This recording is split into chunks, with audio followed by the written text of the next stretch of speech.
What will the world be like in 10, 20, or 50 years? Here at the American Alliance of Museums, we explore the cultural, economic, environmental, and technological trends that shape the future.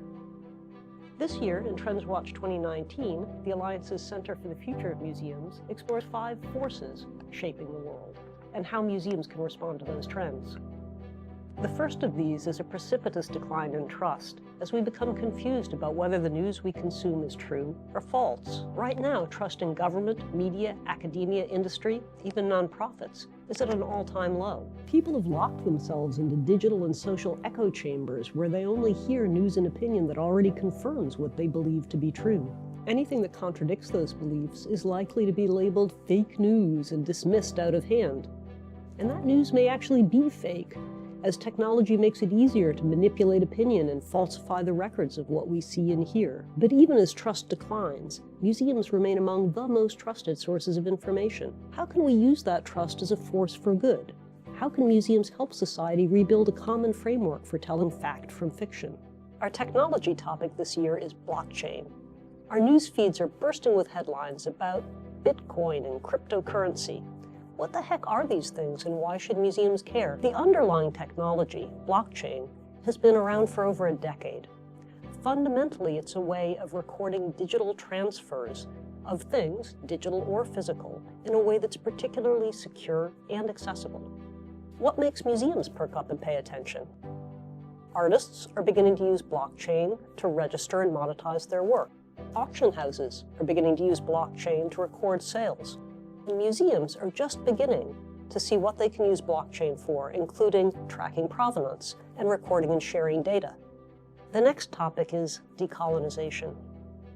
There are signs that humanity is at last making some progress in breaking the cycle of colonial violence and redressing historic wrongs. We've made progress in dismantling political colonialism. Countries from South Africa to South Korea have created truth and reconciliation commissions to lay the groundwork for restorative justice. In Canada, the Truth and Reconciliation Commission confronted the legacy of violence of the residential school systems that separated thousands of Indigenous children from their families and tried to take their culture away from them.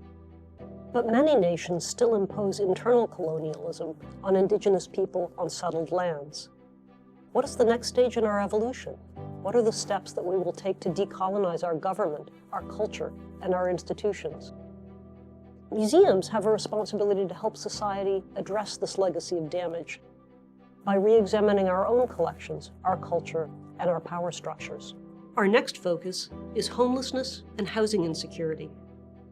Adequate housing is a fundamental human right, yet over 1.6 billion people, that's 20% of the world's population, lack secure housing, and over 150 million people are homeless.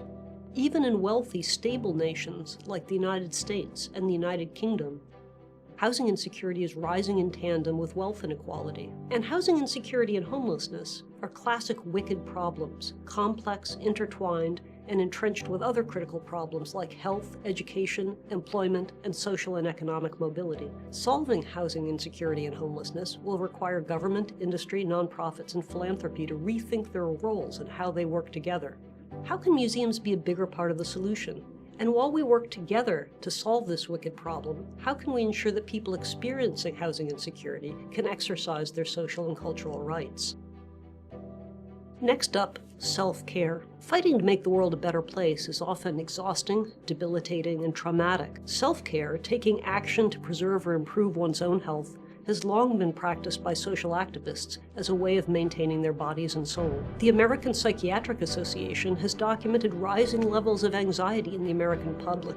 40% of us feel more anxious than we did last year. And in the face of rising stress and stretched resources, it's more important than ever for individuals and institutions to recognize the need for setting aside time and resources for restorative practice.